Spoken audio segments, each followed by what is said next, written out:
In this video, I'll take you through the areas of the posterior leg and foot that I typically like to work on to help prevent injury, prevent buildup of scar tissue and tight muscles. I typically like to start in the calcaneal region, especially in younger children where there are active growth plates here. So along the inner portion and the posterior portion of the heel bone, I'll use the pads of my thumbs to gently apply pressure to this area in a circular pattern. You can do this in adults as well. And from there, I'll usually apply some pressure along the plantar arch of the foot, so to target tight flexor muscles and tendons, as well as just to bring some blood flow to the plantar fascia that lines this area.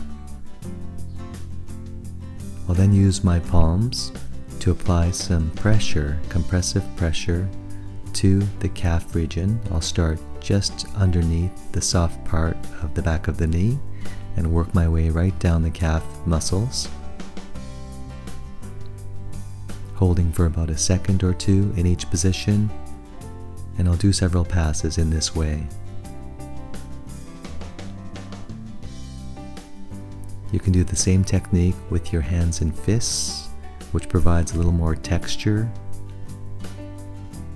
at your contact point.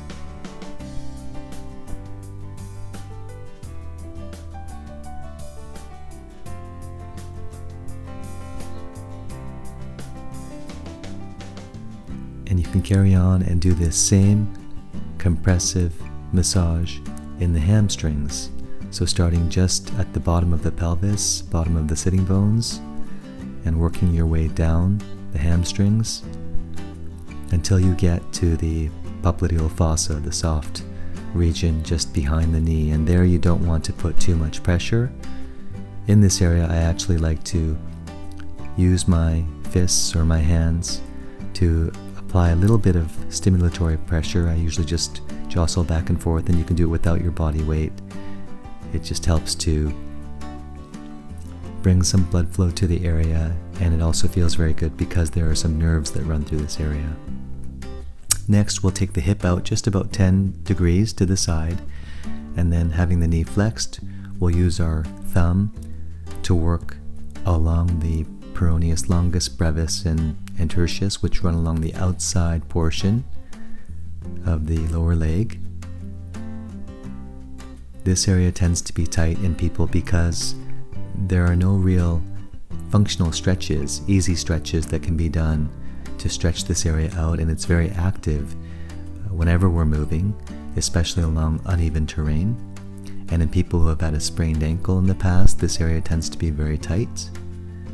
And I'll do this on both sides, of course. Everything is done on both sides. Next, we'll work on the posterior compartment, and we'll start with the outside part of the posterior compartment. This is mainly your flexor hallucis longus. It's a muscle that travels down the outside part of your calf. It curls underneath your foot and inserts along the bottom side of your big toe. And it's active with every step that we take. So this area tends to be tight in most people. And by keeping the heel dorsiflexed, so the toes pushed up toward the knee while you're doing this, allows for a more effective massage through the flexor hallucis longus and some of the other deeper flexor muscles in this area.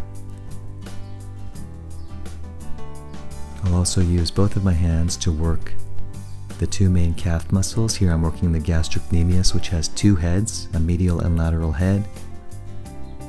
I'll work my way down, and just underneath the gastrocnemius is the soleus muscle, which also makes up the calf. So the gastrocnemius and soleus together become the Achilles tendon.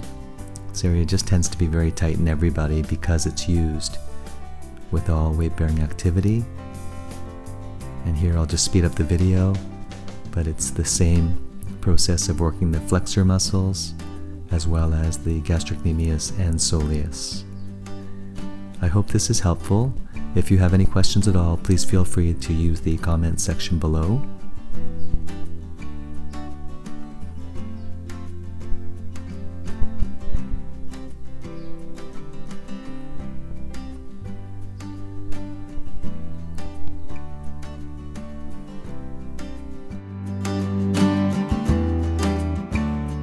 Thanks so much for watching. If you haven't already, please subscribe to our YouTube channel for more suggestions on how to improve your mobility and health. And for our most recent self-care suggestions, please use the link here to subscribe to our newsletter. All of this helps us produce more useful content. Thank you and see you again soon.